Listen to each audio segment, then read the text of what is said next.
I just finished Expedition 33 yesterday, and I can say without a shadow of a doubt that it is one of the greatest video games of all time. It's one of the greatest video games ever created. Sandfall Interactive, I think they call it, completely outdid themselves. As a matter of fact, I don't know how they're gonna top themselves with their next project. But I can Expedition 33 was a weird experience for me because it's one of the first games that I played where I played it and I came to understand that a game can be an absolute 10 out of 10 masterpiece, but at the same time, it can necessarily not be for you. Now, with that being said, Expedition 33 is one of my favorite games of all time, but it isn't that for the reason that I thought it would be. In this video, I'm gonna review the game, and not in its entirety, but I'm gonna highlight what I liked about the game and what I disliked about the game, because I just finished this game yesterday and I got a lot of thoughts about this game. Starting, I don't know if I'll start positive or negative about this game. I'm gonna start with negatives. Well, not really negatives, but my dislikes about Expedition 33. Expedition 33 is a turn-based game, but it implements mechanics that normally wouldn't be used in a turn-based game, like parrying and dodging, basically. Those are normally the mechanics of this game is an RPG. But this would normally be the type of mechanics that you would see in an Elden Ring or Sifu or those type of games. So them implementing it into a turn-based game to attract a larger audience was genius on their part. On Sandfall Interactive, that was genius on their part. Well, not really a problem, but my main gripe with this game isn't even the game's fault. I just do not like turn-based games. I do not enjoy them at all. My attention span is terrible. So when it comes to characters just sitting still and they sit still and I have to press a button for them, well, that's every video game. But you know what I mean? Like, you know how a turn-based game is where you have to, you know what I'm saying, they just stand still and then you press a button for them to attack and then that's it. It was cool for like, the gameplay mechanics was cool for like, it entertained me for like a couple of hours, but after that I was like, all right, I'm getting kind of bored with it. And especially being, because I'm not gonna lie, the way I played it, it amplified it even more because I stuck with the same moves. I didn't try to switch it up. I did upgrade my skill tree in the moves list, but I would rarely change my moves because I was really comfortable with the layout that I had. And so doing basically, especially when you would have to farm to level up in the game, so you would have to do this basically the same thing over and over and over again. And that was not enjoyable for me. Now, this is a personal gripe, cause if you love standalone games, if you like not standalone games, if you like turn-based games, you will love Expedition 33. I don't know how you could possibly I don't know how you can like turn-based games and dislike Expedition 33. That wouldn't make sense to me. Like, it's very low probability. Like, this game is a masterpiece, for real. They completely outdid themselves. And I think it was like, they had like 40 people work on this game. This game is amazing. I just wish that I like turn-based games going into this. Besides from that is basically my whole negative with the game. That is my whole negative. Just the gameplay part. And the gameplay part, that's not their fault. They clearly are advertising it towards a certain type of gamer. But I just heard all the hype about the game. I saw it won every award at the Game of the Year awards, and I want to try it out for myself. Like, every single award at the Game of the Years, I want to try the game out for myself. But everything else in this game, the reason that this game is one of my favorite games that I've ever played now, I wouldn't say it's top 10. I wouldn't say it's like top 5 or anything, because like, once again, like, the gameplay is very important for me. So yeah, I say it's like a top One of my top 10 games of all time that I played. The story. The story in this game is absolutely beautiful. I don't know how that's why I say I don't know how they can top it with the next game. They can add new mechanics, they can add new gameplay, they can add new characters, they can add a new setting. I don't know how, even the setting, the game itself is beautiful. Not necessarily in graphical power, but in artistic direction with how the game, yeah, it's not even about technical power with the game, because I can point to a whole lot of games that look more realistic or look more lifelike. But this game, I don't even think it was trying to be lifelike. I think this game is an example of how art direction is more important than graphical power, especially nowadays, because I feel like we reached the peak with graphical fidelity. I don't know how they can possibly top like The Last of Us Part 2 or Red Dead Redemption 2. Like Batman Arkham Knight came out like 10 years ago, and it still looks like a modern game. It still looks like it looked like it came out like 2 years ago, Arkham Knight, or a year ago. But I'm getting off track. Oh, before I dive into the story of this game, there will be spoilers. There will be spoilers in here. So if you haven't played Expedition 33, go play the game. Go play the game, or go watch some cutscenes on YouTube, or just don't let anybody spoil this game for you. Because I got spoiled on I didn't get spoiled. I did it to myself, basically. Cause I was impatient. And basically, while the game was being delivered to me, I got impatient and I decided to watch, I can't remember who it was, but I decided to watch a gaming YouTuber do a walkthrough on the game. Or not a YouTuber, a streamer. And it got to I accidentally watched a very pivotal point in the story that actually really upset me. I ain't gonna lie. Because even, yeah, I can't. Spoilers. I cannot emphasize that enough. Spoilers. I'm gonna even edit it on the screen so you can see it when I'm saying it. Not when I'm saying it, because I ain't doing all that. But it's gonna be a big thing on here, and it's gonna say spoiler over the top of my head, so that it can emphasize that there's spoilers in this video. Spoilers. So if you still here, that's your fault. But the thing that I spoiled myself with when watching that stream was Gustav's death. Man, I wish so badly that I didn't spoil myself, because the whole time I knew it was coming. You know what's crazy? I still got attached to his character. I still got attached to the character of Gustav. I'm not gonna fake it. Like, I don't know how the game still tricked me into thinking that this dude was the main character, and I knew he was gonna die. I knew he was gonna die like a couple of hours into the game. I knew he was going, and I don't know what I was thinking.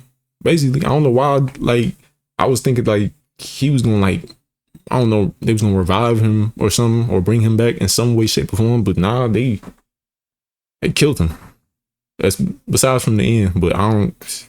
Boy, this game messed me up. I ain't gonna fake it. Like, everything after the final battle, I thought the final battle in Act 2 with the Painters, I thought that was like the end of the game. And then they just brought out like a whole new thing. I don't know, like a whole. I knew there was gonna be more to do after the story, but I didn't think. I thought the Painters was it. I thought after we beat the Painters, they was gonna ride off into the sunset. They saved Lumiere. That was it. And then they dropped like just a big bomb plot twist on us at the beginning. Once again, spoilers. Once again, just for the people who didn't hear me the first time, spoilers. You still here? Your fault. This game, Act 3 of this game is what made this game like one of my favorite games of all time. If it had just ended like after defeating the Painters, I would have been like, oh, cool game. You know what I'm saying? Not necessarily for me, but if somebody were to love turn-based games, this would be for them. But the story in Act 3 was so good that I lowered the difficulty just so I could see what happened. I never did that in a video game before. This game literally might have the best story that I've ever played in a video game. Or you know what? I'm gonna go even a step further. It might have the best story that I've seen in any medium ever, any form of media. That might be crazy. Maybe I haven't seen enough media. Maybe I haven't appreciated enough media outside of video games. But for me, this is the best story ever told in this. I don't want to say fiction. Well, yeah, this might be the best story ever told in fiction. A non-fiction story. Yeah, this might be the best non-fiction story for me.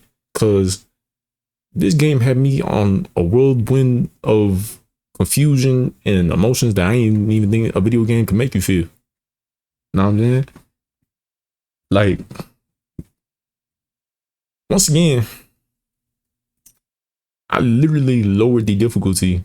I put it on, I switched between, like, I played all the way up until the Paintress.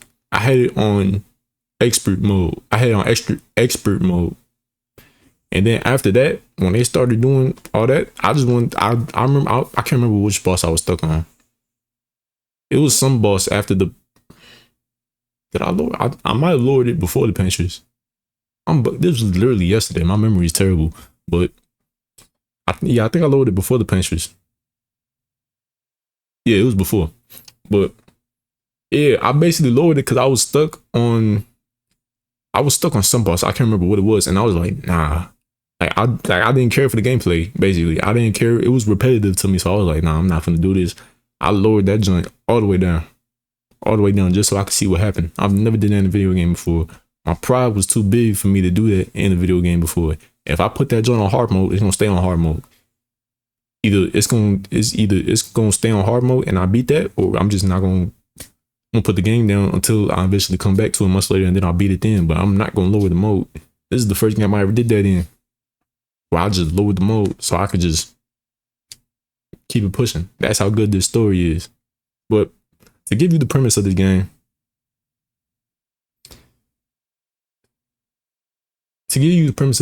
this game is so hard to explain. Like my brain ain't big enough to even explain this. But to simplify it in my own words, basically, there's this deity, not deity, well, yeah, kind of a deity, but this larger, I don't even know. I'm just gonna say deity. This creature called the Paintress, who stands on top of a monolith, and she paints the number. She starts down from 100, and whichever number that she paints, that erases life. That erases the life of everybody that is that age. So if she writes 100 on there, that's it. Like everybody that's 100 is dead. So when she's going down, it's going lower and lower. So she's going from 100 to 99 to 98. And as it gets lower, when it gets to ages like 50 or 40 something or 60 something, that's when a bunch of people start disappearing. And that's when like the expedition, well, not expeditions, the people rally together and they like, all right, we gotta kill this lady because she's doing the most. So that's when the people rally together.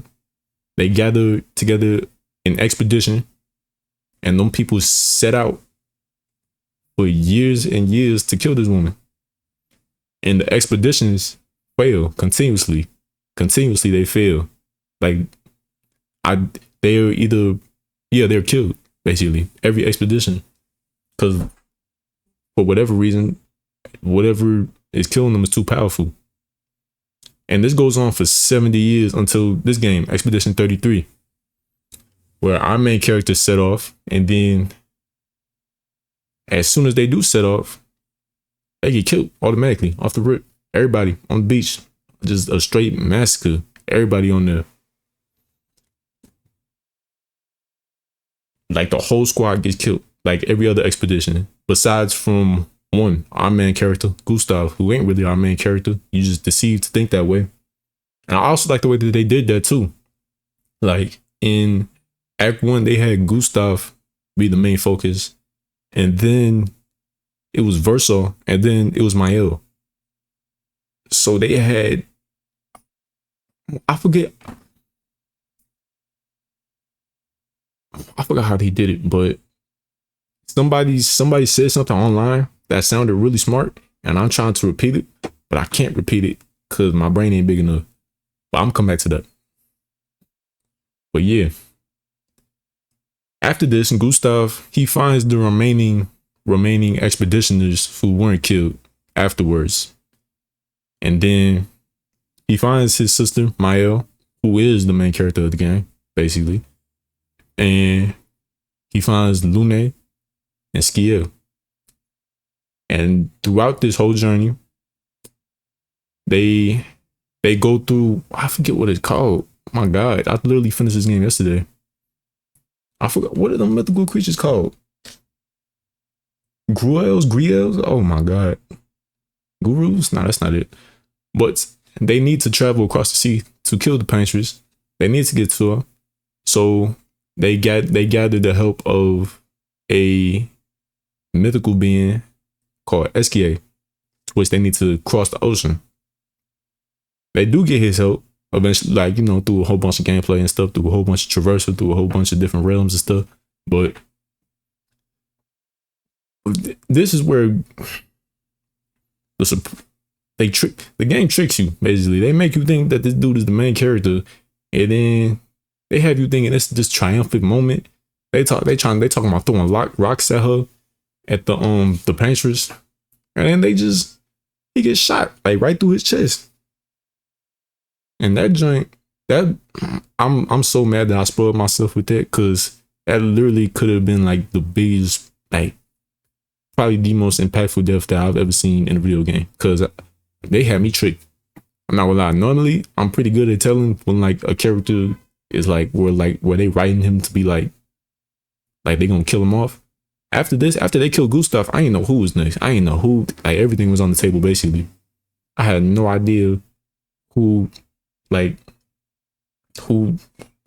was in danger to just be dealt with. Know what I'm saying? Like, nah, not even Mael was safe. Not even Mael.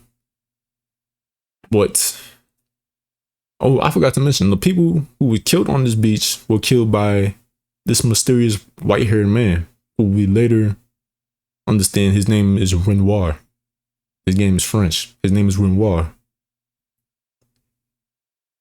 And before Verso is introduced in this, and after Renoir kills Gustav, Verso then interrupts and stops Renoir from killing Mael.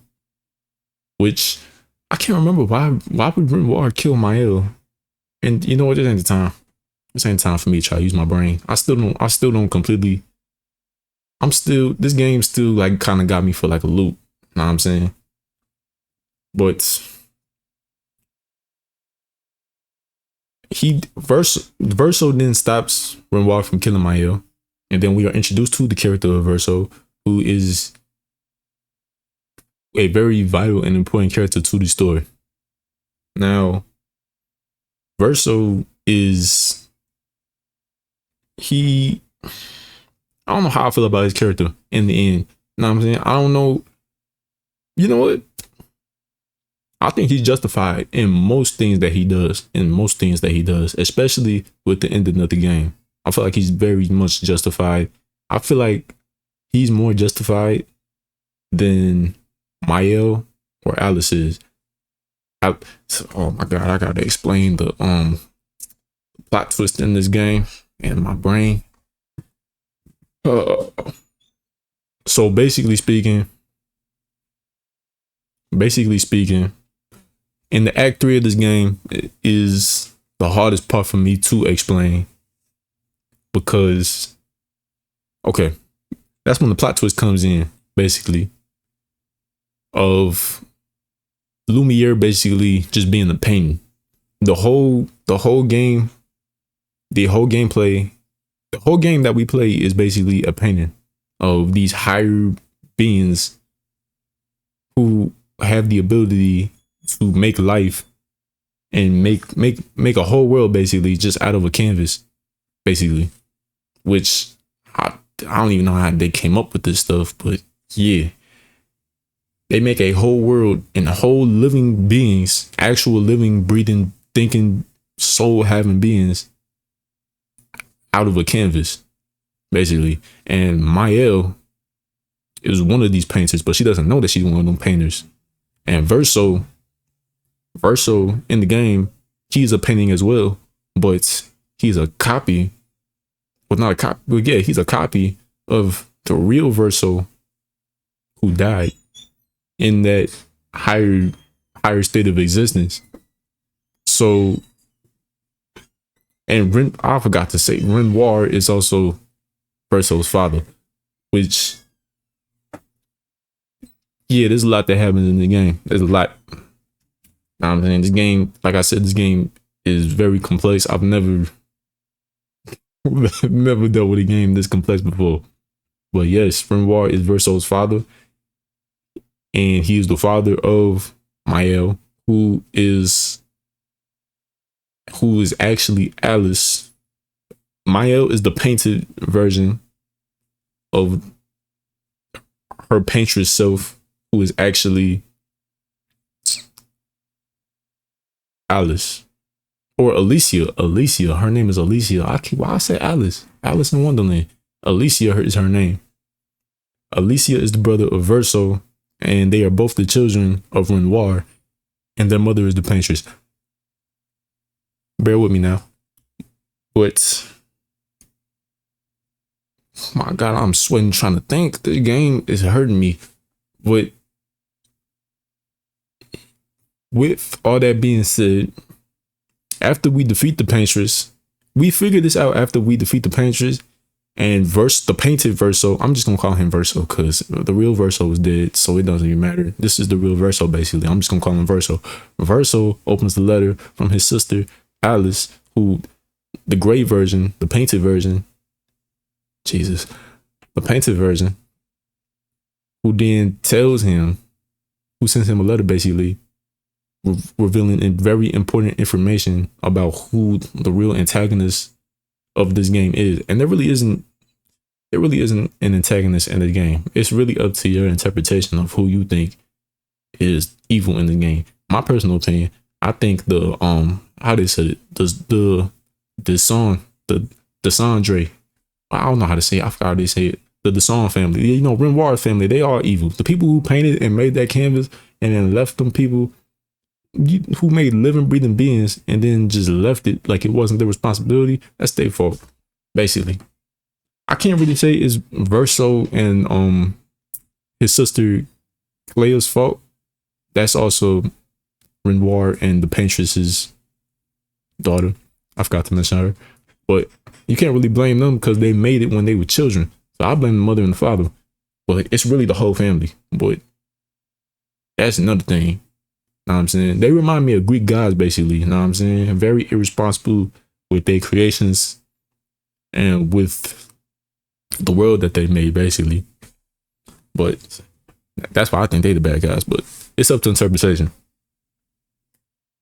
But yeah, after this information is revealed, Alicia is her name. Why do I keep saying Alice? Alicia reveals that the paintress was basically protecting Lumiere, the painted world, from being completely erased or destroyed by the real Renoir, not the painted version of Renoir, the real one. And they were protecting it from being destroyed because the mother is trying to preserve the painting. The paintress is trying to preserve the painting because it's the last creation and the last sliver of her dead son's soul, the real Verso. Oh, my brain. Last bits is the last sliver of her son's soul, basically trapped in the canvas of the painting. And she becomes unhealthily obsessed with it, basically. She becomes unhealthily obsessed with the painting. And so Renoir, the real version, is trying to constantly pull her out of it. And he dives into the canvas with her to basically destroy the creations to like pull her out of it. But she's fighting back. And so they in constant turmoil. And that's basically how we get the entire premise of the game. There's also what their sister Clea is doing. She's fighting the writers. She also tried to help her father, but not to no avail. when she's off fighting the writers the whole game, and she had a side mission where you were supposed to fight her. I didn't do that. Like, I didn't get to the full relationship status in the game, and I feel like I need to go back and do that, but I probably won't. You know what I'm saying? Once I finish a game, it's very hard for me to like go back to it. You know what I'm saying? Once I put it down, I ain't deleted it yet, so I probably could go back. But yeah. And so afterwards, after everybody is erased, after we defeat the Painters, we get a flashback basically that explains basically everything that I just said. It explains how Verso died, how the family's traumatized, how the family's broken up, how the mother's mind is basically broken, and how she becomes obsessed with her son's canvas, and how the father is in constant effort to pull her out of it. And then we come to understand that Alice, who's Mael, but it's Alice and Mael the same people, but Mael, or my God, oh, her name is Alicia. Alicia dives into her mother's painting, or her son's. Oh my God, he dives into Verso's painting, but the mother detects her and develops her in chroma. And so basically what that does is it makes her reborn, basically. And she is reborn into Mael. And so she has to live a whole nother life, basically so the character of Mael does not know that she is really a painter. Her and the Painters is basically the same. You know what I'm saying? They have the same capabilities, basically. But she doesn't know this. She doesn't know that she's one of them higher beings, basically. And we go the whole game without knowing this. And so at the beginning of Act 3, I don't even know how, but at the beginning of Act 3, she regains her memories, basically, after everybody is erased. Maybe that has something to do with it. But after everybody is erased, she regains her memories of being Alicia in her past life. Right? And then afterwards, she rallies together with Verso, and she finds the real version of her father, who was actually I forget his name too. Hold on.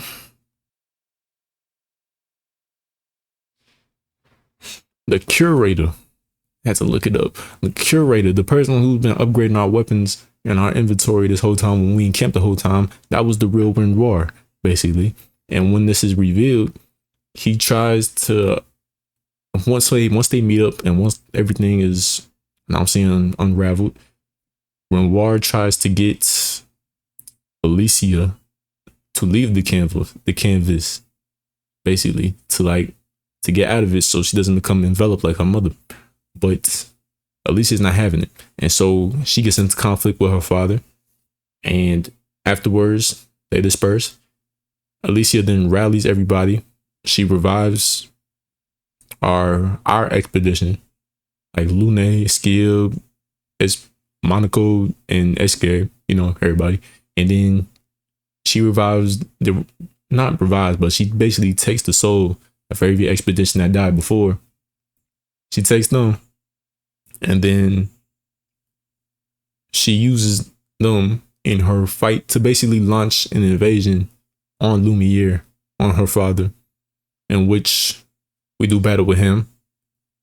We fight her father, which was, I'm actually very glad that I lowered the difficulty, because I was playing through it and I was wondering, I was sitting there playing it on easy and I was wondering how I was going to beat this on expert difficulty, because I gave up expert difficulty around the Painters level. So I don't know how I was gonna like this review probably wouldn't have came out for like another 6 months if I didn't lower that difficulty. I'm not gonna lie. But yes, and once we do beat her father, they have a conversation, and it basically ends with her father accepting, the real Renoir accepting that his daughter, she tells him that she's not going to stay in the canvas forever, but she lies to him. But he doesn't know that she's lying. He suspects, but he doesn't know. And he trusts her, basically. He's like, all right, I trust you. I trust that you're not going to become unhealthily obsessed like her mom's was. And so he leaves her to her devices. But the painted version of Verso this whole time, he hmm, he starts bugging out because and there's a oh my god, there's a whole lot that happens with his character too. I don't even know how to explain that. I don't even think I'm gonna try. I'm gonna give a really simplified version of what was happening with Verso. So basically, Verso Verso led the first expedition. Basically, the painted version of Verso led the first expedition, and then oh hell, nah, I'm not trying to explain this. No, no, no. If you want to explain this, go find some real deep dive channel. That joint is too complicated for me to explain. Nah. I tried to, and I could already feel like no, I'm not even gonna try to explain. If you want to know Verso's story, you go to a real deep dive channel, or you can go play the game for yourself.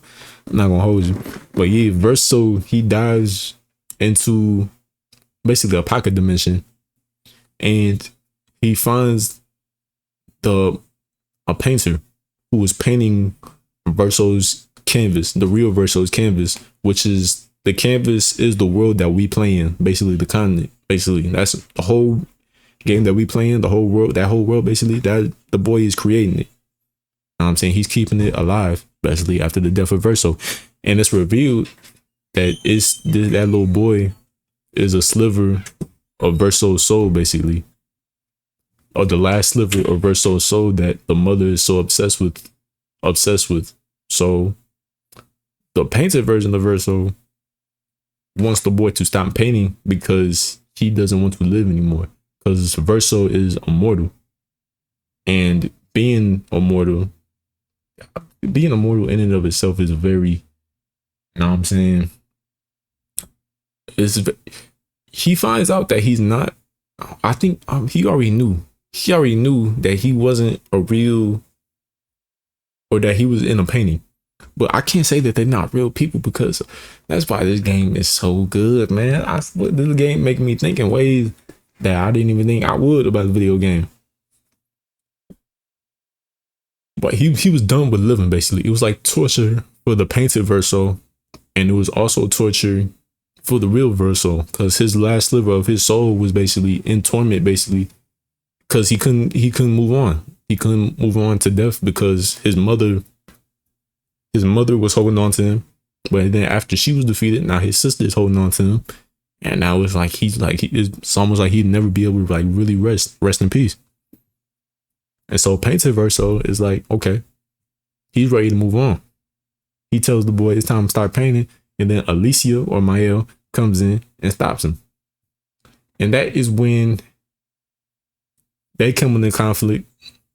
Mael wants to stay in the painted world. She wants to keep Verso's painting alive, and she wants to live in this world because she believes that nothing is waiting for her on the other side, basically. In her, I don't want to say real because Lumiere is, I'm gonna say real, but Lumiere is real too. It's a painting though, but she doesn't believe that she has anything of value in her other life, basically. Cause her parents are her mother is trash. The paintress, it's like she blamed her daughter for the death of Verso, which it kind of was her fault, but like also it wasn't because she was a kid. Know what I'm saying? So yeah, but I feel like that whole family is just messed up, basically. Alicia, that wasn't even her fault. Like the way that they treated her afterwards because of the death of Verso was wrong. I'm not gonna lie. Like, even her older sister was just terrible for no reason, basically. But yeah, they come into conflict because Alicia wants to stay in the painted world, but Verso, he wants to destroy it, basically. And man, when I tell you, when that option popped up and it said fight as Verso or fight as Mael, I literally sat down and I just looked at the screen for like 20 minutes straight. I didn't know what to do, basically. I had to sit, after about 20 minutes, I had to sit there and remind myself, I was like, man, this is a video game. It's not that serious. Like, I had to remind myself, like, it's not that deep, basically, because I was really sitting here tripping. I was like, okay. Because they're both right. That's the thing. And the game developers, they made that known. Nobody is really wrong.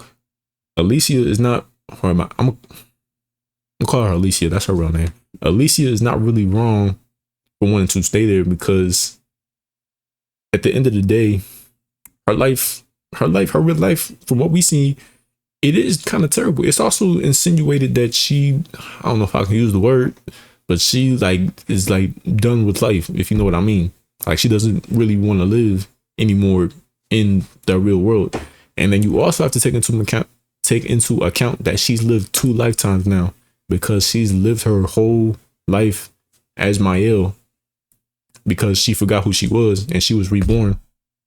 And so now she has all these memories of living in Lumiere with everybody in the canvas painting. So all these memories that she has with Gustav and all her friends and her loved ones now, basically, she would have to give that up.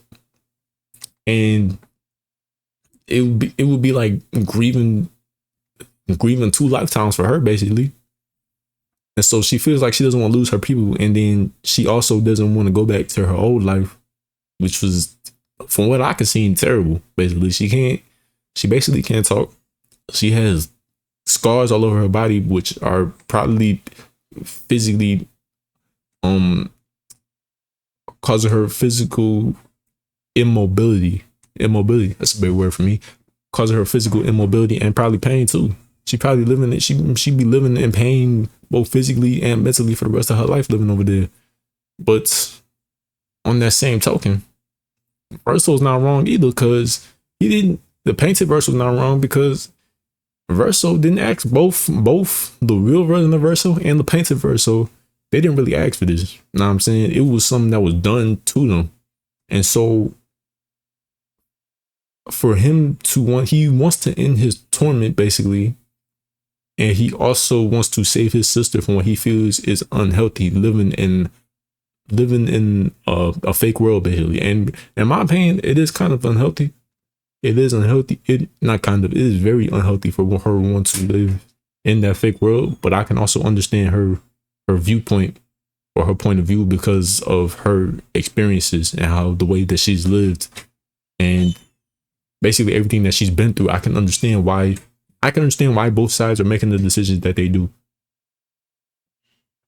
That's why it was such a hard decision for me. But in the end, I ended up picking Maya. Now, I ended up doing both versions, but Maya was the one I chose, and I chose her because I felt like she deserved happiness. I understood that it was wildly unhealthy for her to like want to stay in the painted world, but on that same token, like I think quality of life is better than quantity of life. Now I'm saying she would obviously live longer in the real world, and now I'm saying she would live longer over there.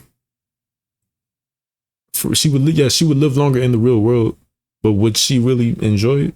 Or would she just live the rest of her life basically depressed? I'm saying just in complete anguish for the rest of her life.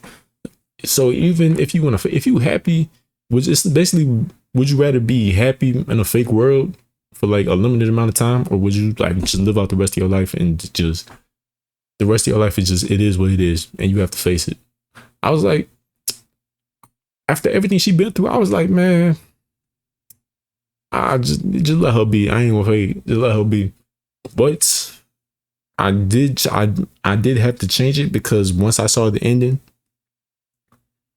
I don't know if she's controlling everybody or if she's controlling just Verso, but she's definitely controlling Verso at the end. And that's what like completely like made me want to change the ending, because that's messed up. I'm not gonna fake it. To make somebody, I don't know if she's controlling everybody else, but if she's controlling Verso, that is terrible. She's condemning that man. She is controlling Verso. I just don't know if she's controlling like everybody in Lumiere. But to condemn that man to play piano, like to live basically when he does not want to live in there, he knows he's a painter. He knows he's not real basically, and he's forced and condemned to play this piano for you for the rest of his life. And then we pan over to that creepy shot of her, man. That joint scared me so bad. It scared me so bad. I had no, man. That joint took me for a loop. made me jump out of my seat basically when they did that piano drop and it panned over to her face, man. That one was creepy. I had to go over do Verso's ending. I like that ending way more. Is it? I heard people say that it's genocide basically, but on that same token, it's not fair to Verso at all. What happens to him? Basically, it's not. It's not fair to him at all. What happened? What happened to Verso is happening to him. He didn't ask for he didn't ask for his soul to be trapped in this canvas and for his mother and his sister to abuse it. They abused it, and then in turn they abused him by not letting him rest in peace. He was basically tormented for years and years. I mean, if I was in his position, I would do the same thing, basically. Because from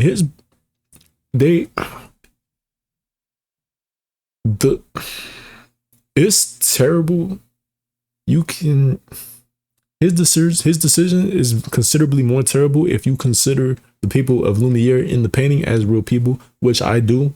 So it is a terrible decision. Either way, man, it's either genocide basically or live in a fake world and a puppet master pulls your strings. It's like there's no win-win basically. But at least in this ending, know what I'm saying, everybody, like, know what I'm saying, faces it head on. Alicia is forced to confront her grief and confront her, know what I'm saying, her pain basically. The whole family is, and the Lumiere is destroyed. But I feel like that is the true ending basically. That's the ending that I think is the right one. I'm saying Verso's ending. Maya's, it would have been a good ending for me. Maya's ending would have been valid if it wasn't for that last part where she was pulling people's strings and forcing people to do this, that, and yeah, that was crazy. I'm not gonna lie. All the man wanted to do was just pass on to just rest in peace, and he couldn't even have that. That's crazy. You basically torturing somebody that you claim to love, basically torturing her brother, basically. But I digress. The story, man. But yes, that is the story of Expedition 33. There's a bunch of other little stuff that I did not touch on. There's a bunch of other stuff that I did not touch on, but I'm not going to try to touch on it because I'm not a deep diver, or at least I'm not a very good one. You know what I'm saying? I'm still trying to wrap my head around the game right now because I just finished playing it yesterday. Man, I'm about to go watch a deep dive myself to try to better understand this story, because the game of Expedition 33 is a very complicated, very morally ambiguous, and very intertwined game. I don't know what them writers are eating over there at Sandfall Interactive, but it is something serious. Them people are talented. I'm not gonna lie. I don't know. Like I said before, I don't know how they're gonna top it with this next game. This story is so good, and the ending is so not even bittersweet. It's like, it's terrible, but that's kind of what makes it good, though. You know what I'm saying? Both endings are terrible, but it's like, that's life. You know what I'm saying? Like, there was a quote in the game. I think it goes, Renoir said, he was like, life keeps forcing cruel choices, and then we have that choice at the end of the game. It's like, this game story is just so good. Even though turn-based games still ain't for me. Even after playing this game, turn-based games aren't gonna be for me. You know what I'm saying? But the story of this game was so good that it got to a point where I didn't care about the gameplay anymore. It was a movie for me. Like, they really do need to make a movie out of this game. I heard they was working on some. I'm not sure if it's confirmed that they're working on it, but they really do need to make a movie out of this game. This is, I know video game adaptations usually ain't good, but this is an exception. Basically, this game is amazing. I don't know how they're gonna top this with the writing. I have no idea if they even will top it. Expedition 33 is a masterpiece. I've never played a game where the story was so good that I didn't even really care about the gameplay. Usually it's the other way around, where if the gameplay is amazing, if it has a mediocre story, I'm not really gonna care. You know what I'm saying? Because gameplay is the most important thing to me. But this story had me so hooked from beginning to end, basically, that I was like, I don't even care that it's turn-based. Basically, I have no other words to say about this game, for real. If you haven't played Expedition 33, play it. Please play it. This game is incredible. You will not regret it, especially if you love turn-based games. If you haven't played it in 2023, I don't know what you're doing, but try to avoid spoilers at all costs. If you haven't played this game and you watch this video in its entirety, you are severely mistaken. I'm not gonna hold you. Go play this game for yourself. I probably should have said this at the beginning of the video. I hope or maybe I did, and my memory is just terrible. But yes, Expedition 33, amazing game. Try it out for yourself. I appreciate anybody who tuned in to watch. I appreciate anybody who supports my video in any way, shape, or form. I appreciate the love. Appreciate you watching. Peace.